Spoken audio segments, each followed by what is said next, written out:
ये हैं soft robots. इनके कल पुर्जे किसी मेटल या लकड़ी के नहीं होते, बल्कि प्लास्टिक की ट्यूब जैसे लचीले मटेरियल के होते हैं। लेकिन ये काम कैसे करते हैं और आपको आखिर एक सॉफ्ट रोबोट की जरूरत पड़ती ही क्यों है?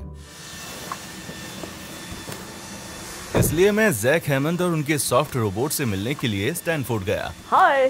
तो कैसा चल रहा है? बढ़िया।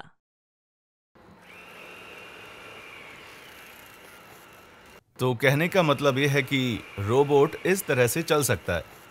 बिल्कुल। इन रोल्स को एक तरह से चेन में पिरोकर बांधा जाता है ताकि ये किसी भी परिस्थिति में लुढ़क सके। इसे पंक्चुएटेड रोलिंग लोकोमोशन कहते हैं। इसमें ये रोबोट एक साइड से चिपक कर खड़ा रहता है, फिर जब ये गिरता है तो दूसरी साइड जमीन पकड़ लेती है और इसका गुरुत्वाकर्षण का केंद्र खिसकता रहता है। जैसे ही सेंटर ऑफ ग्रेविटी नीचे वाले पॉलीगन से बाहर निकलती है, ये एक साइड से लुढ़क जाता है।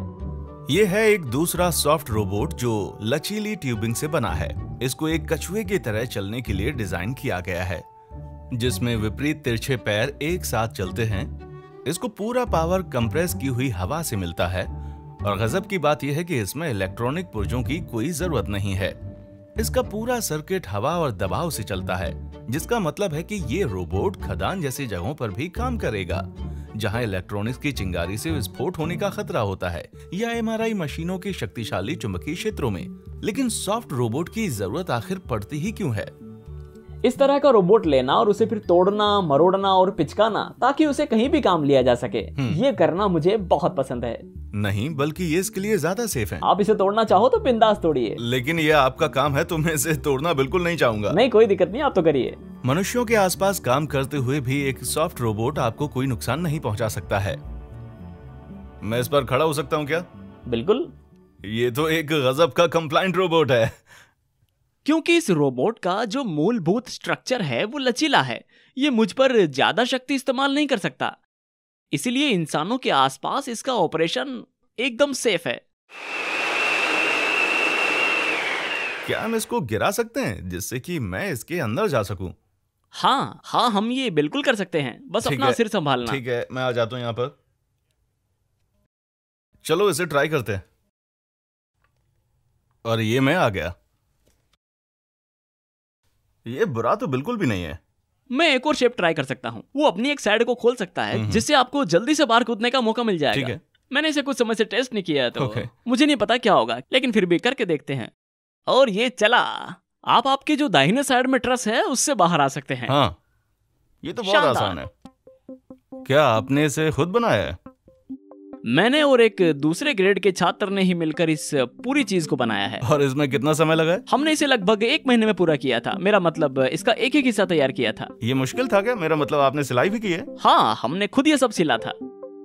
इस रोबोट के ढांचे का मुख्य हिस्सा है हवा से फुलाई हुई फैब्रिक ट्यूब्स। हाँ, तो ये लाल ट्यूब्स नायलॉन फैब्रिक की बनी है और इनके अंदर एक पॉलीथीन की ट्यूब है जो हवा को टाइट करके सख्त बनाती है। इन ट्यूब्स को एटमॉस्फेरिक से लगभग 6 psi पर ऊपर फुलाया जाता है, तो ये लगभग 1.5 एटमॉस्फेरिक हो गया है। प्रत्येक ट्यूब मोटर से जुड़े हुए 2 रोलर से गुजरती है। रोलर्स ट्यूब को दबा देते हैं, जिससे ये एक स्ट्रॉ की तरह मुड़ जाती है। रोड्स लग जाने के बाद ये एक हाई फ्रिक्शन वाला मटेरियल बन जाता है जो रोड्स पर लपेटा हुआ है, और फिर ये प्रेशर से भरी ट्यूब्स है जो ट्यूब के मेम्ब्रेन को रोलर्स में धकेलती है। इससे ये स्लिप नहीं होता है। मोटर के चलने से इन ट्यूब्स की लंबाई बदलती रहती है। ये वैसा ही है जैसे एक जोकर गुब्बारे को एक जगह से मरोड़ कर उससे एक बैलून एनिमल बना लेता है। वो मस्करा जो करता है और हम जो करते हैं, उनमें अंतर सिर्फ ये है कि ट्यूब के सटे हुए हिस्सों के बीच में से थोड़ी हवा पास होती है, इसलिए जब रोबोट चल रहा होता है तो ट्यूब के हिस्सों पर प्रेशर नहीं पड़ता। ये रोबोट 4 फुलाई हुई ट्यूब से बना हुआ है। प्रत्येक ट्यूब 2 मोटर से जुड़ी है, जिससे इसकी त्रिकोणीय साइड बनती है। हमें ऐसा लगता है कि तैयार होने के बाद ये सॉसेज के लिंक की तरह दिखती है। इसी वजह से हमने इन रोबोट्स के नाम अलग अलग किस्म के सॉसेज के नाम पर रखे हैं। तो इसको पॉलिश नाम दिया है और इसका नाम है चोरिजो। वहाँ आपको एक लिंग्विका और एक किलबास भी मिल जाएगा। तो हम इसे क्या कहेंगे? क्या ये एक अष्टकोणीय है? हाँ, हम इसे एक ऑक्टाहेड्रन कहते हैं, क्योंकि यदि आप इस तरह के काइनेटिक जोड़ों के बीच रेखाएं खींचते हैं तो इससे एक अष्टभुजाकार आकार बनता है। मोटर्स जब एक साथ चलती हैं तो रोबोट नाटकीय ढंग से अपना शेप बदल सकता है। ये एकदम लंबा या छोटा या फिर चपटा हो सकता है। लेकिन चूंकि ट्यूब्स की लंबाई में कोई बदलाव नहीं आता, तो रोबोट का कुल पैरामीटर और सभी किनारों की कुल लंबाई नहीं बदलती है।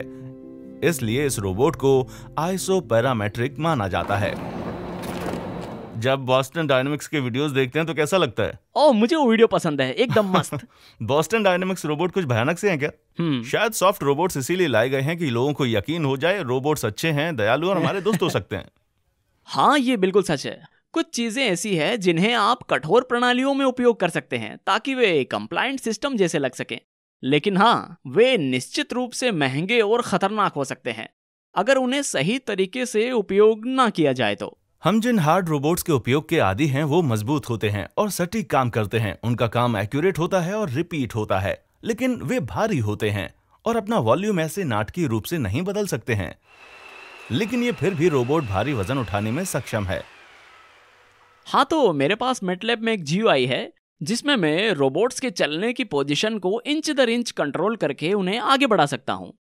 रोबोट को भेजने के लिए स्टोर्ड कॉन्फ़िगरेशन जैसी कुछ और फंक्शनैलिटी भी है। सॉफ्ट रोबोट्स का एक और फायदा ये है कि परेशानी आने पर ये लंबे होकर उसके ऊपर से निकल सकते हैं या फिर सिकुड़ कर उसके नीचे से भी निकल सकते हैं। तो अगर कोई पत्थर बीच में आ जाता है जो इसे नहीं दिख पाया या उसके ऊपर से निकलना हो तो ये आसानी से कर सकता है। ट्यूबों के लचीलेपन के कारण ये मुड़कर पत्थर के आसपास से निकल जाएगा। क्या आप इन रोबोट्स को अंतरिक्ष में काम करते हुए देखते हैं? ओ हाँ, निश्चित रूप से। इस प्रकार के स्ट्रक्चर्स की एक खास बात ये होती है कि ये सिकुड़कर एकदम छोटे हो सकते हैं, और क्योंकि रॉकेट्स के अंदर एक एक इंच कीमती होता है तो ऐसा रोबोट जो पैक किया जा सके बड़ा काम का साबित होता है। इसी कारण से एक समय नासा ट्रस रोबोट्स के उपयोग पर विचार कर रहा था और उन्होंने हमसे संपर्क किया है क्योंकि हमने अंतरिक्ष अन्वेषण परियोजनाओं के अलग अलग आइडियाज ढूंढने के लिए इस रोबोट को बनाया है। तो अभी कुछ ऐसी योजनाएं चल रही है जिनमें इन रोबोट्स को बर्फ की परत के नीचे तैनात करने का विचार है। तो बर्फ की इस चादर को ड्रिल करके एक छोटे से होल में से एक रोबोट को अंदर उतारा जाएगा, और इसीलिए यदि आपके पास एक ऐसा रोबोट है जो अपना आकार एकदम छोटा या एकदम बड़ा कर ले या पूरा खुलकर फिर से असेंबल होकर काफी बड़ा स्ट्रक्चर बना ले, तो आप इन सक्रिय जगहों से बड़े रोबोट को घुसाकर जटिल स्थानों पर तैनात कर सकते हैं। ये कुछ ऑक्टोपस जैसा लगता है ना? आपका इसके बारे में क्या कहना है? कुछ हद तक तो है, क्योंकि उनमें आकार बदलने की क्षमता है और चिपककर सक्रिय जगहों से निकलने की खूबी है। वे अपने शरीर को किसी भी चीज पर लपेट सकते हैं। तो उदाहरण के लिए वे अपने तंतुओं से एक जार को खोल सकते हैं, और हम इन रोबोट से जो काम करवाना चाहते हैं उनमें से एक है चीजों को पकड़ना और उनमें हेरफेर करना। तो ये रोबोट चीजों को जमीन से उठाने में भी सक्षम है। हम कोशिश करके देखेंगे कि ये पकड़ सकता है कि नहीं।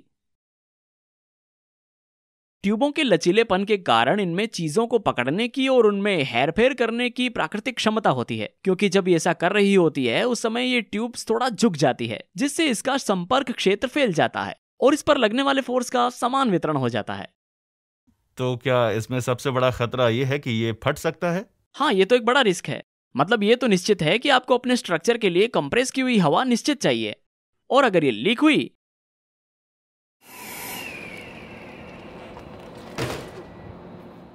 तो आपका रोबोट तो गया काम से। वैसे कुछ चीजें हैं जिसके करने से आप खतरा कम कर सकते हैं, जैसे कि इसमें एक छोटा सा कंप्रेसर फिट कर दिया जाए।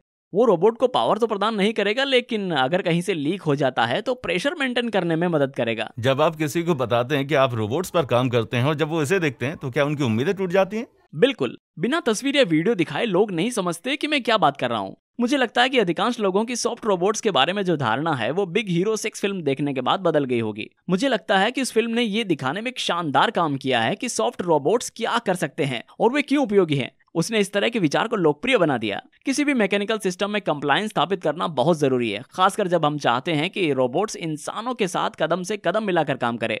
इसीलिए मुझे लगता है कि हम भविष्य में निश्चित रूप से और ज्यादा सॉफ्ट रोबोट्स को देखेंगे।